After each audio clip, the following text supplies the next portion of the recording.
د امریکا د کانګرس دوه غړو د پاکستان پوځ پر مشر عاصم منیر د بندیزونو لګولو غوښتنه وکړه. سلامونه ستړي مشه، وخت مو په خیر، پام وکړئ د ایران ټي وي یوټیوب چینل څخه د نن ورځې تازه او مهم خبر ته.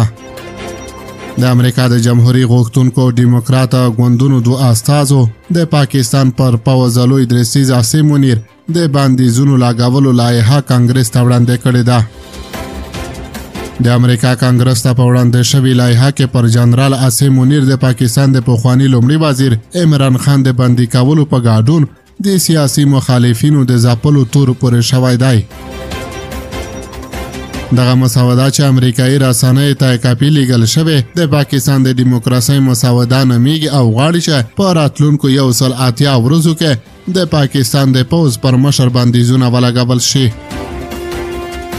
د دغه مسودې په تصویب سره به عاصم منیر امریکا ته له ننوتلو منع شي او دی به د امریکا د ویزې ترلاسه کولو امتیاز له لاسه ورکړي.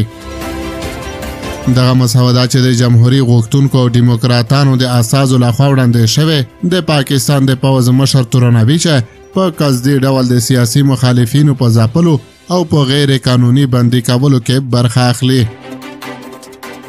په دغه قانون کې د نورو پاکستاني چارواکو د پیژندلو او په دغو کړنو کې د لاس لرلو او پر هغوی د ورته احتمالي بندیزونو د لګولو غوښتنه شوې ده.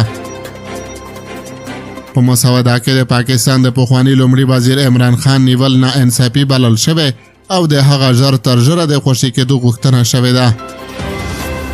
جمهوریت غوښتونکي امریکایي رسنیو ته ویلي چې ښاغلی خان پرته له شکه یو سیاسي بندي دی او زیاته کړې ده چې په یوه لیک کې له ولسمشر ټرمپ څخه غوښتي چې د پاکستان پر پوځي مشرانو د ویزې پر بندولو پیشه راوړي چې په دغه هیواد کې دیموکراسي بیا له سره پلي کړي او عمران خان خوشی کړي.